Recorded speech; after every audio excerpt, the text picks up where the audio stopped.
Cooley. Case number is 24TR65. Are you Gordon Cooley? You'll need to unmute your screen. And that is that person. So you're Gordon Cooley? Yep. Very well. State appears by Jill Gillette, County Attorney. Mr. Cooley, there's been an amended complaint filed on, it looks like April 17th.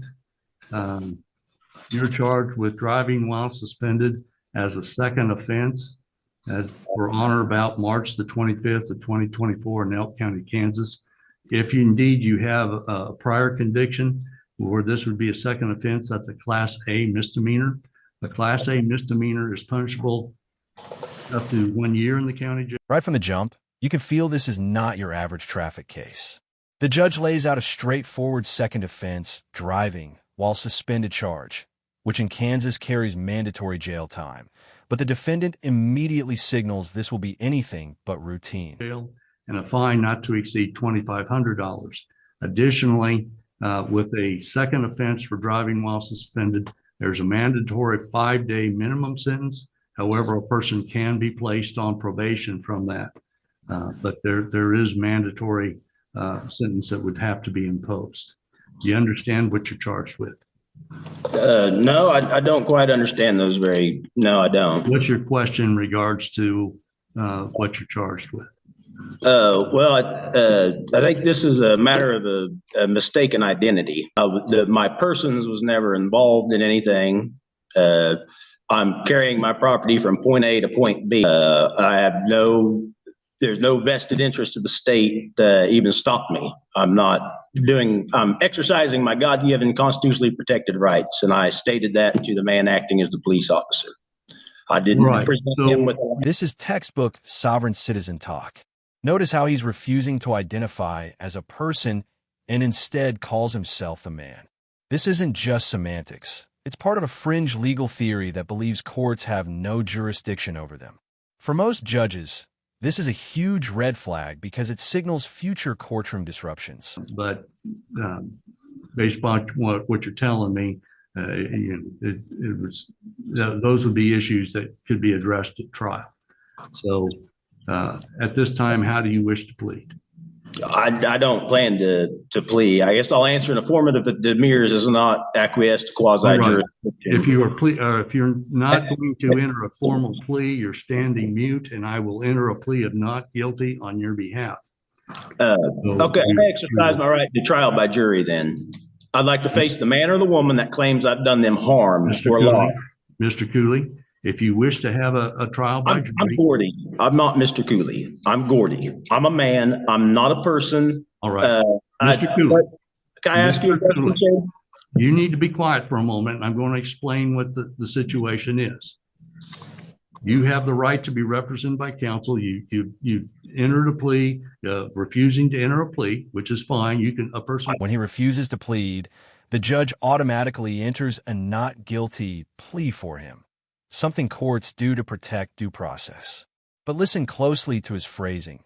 I don't plan to plead quasi-jure.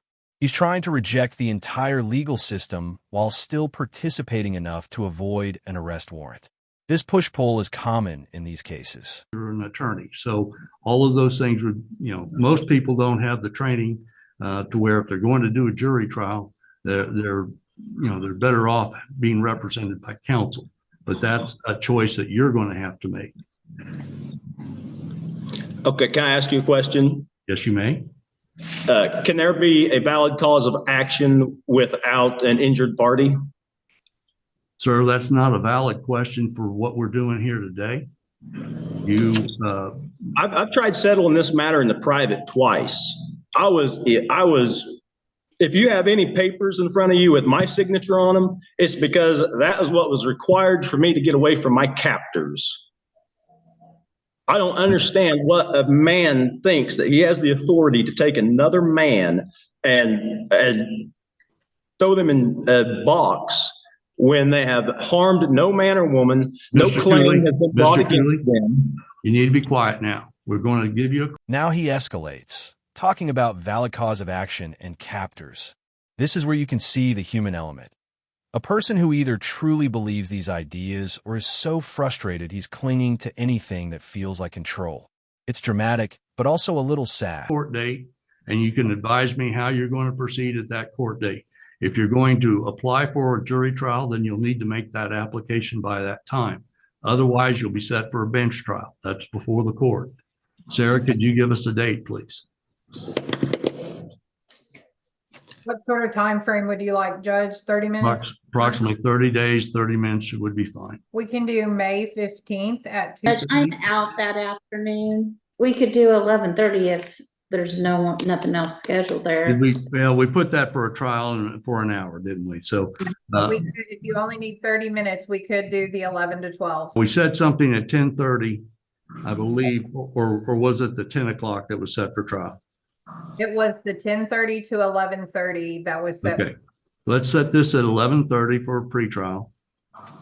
The judge stays calm and procedural, setting a pretrial date and reminding him of his right to counsel.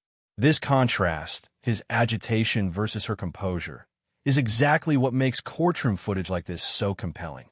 You can see the system trying to function despite the chaos. So that you can have counsel at that time. Am I going to be able to face the man or the woman that has a claim before me, or are you going to discharge the matter? If there's not a man or a woman here, then this matter needs to be discharged. Sir, I've heard these arguments before, and those are not legal arguments. Somebody's made these things. I'm not a member of the legal society. Sir, Can we bring the law to the court, please? Can we bring the law to the court? Mr. Cooley, stop interrupting. At your hearing, if you have motions that you wish to have heard, you can file them in advance. I would strongly recommend you be represented by counsel.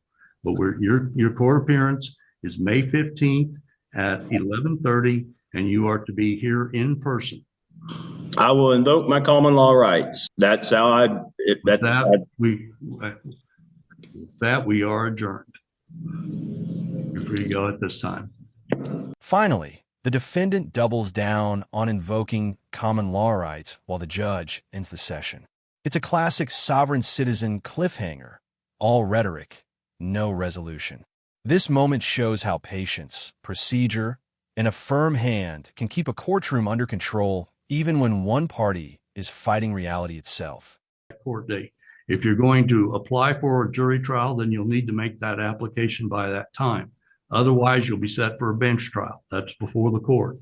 Sarah, could you give us a date, please?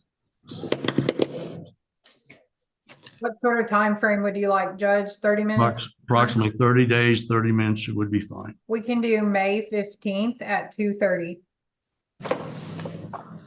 Judge, I'm out that afternoon. We could do 11:30 if there's nothing else scheduled there. We put that for a trial for an hour, didn't we? So If you only need 30 minutes, we could do the 11 to 12.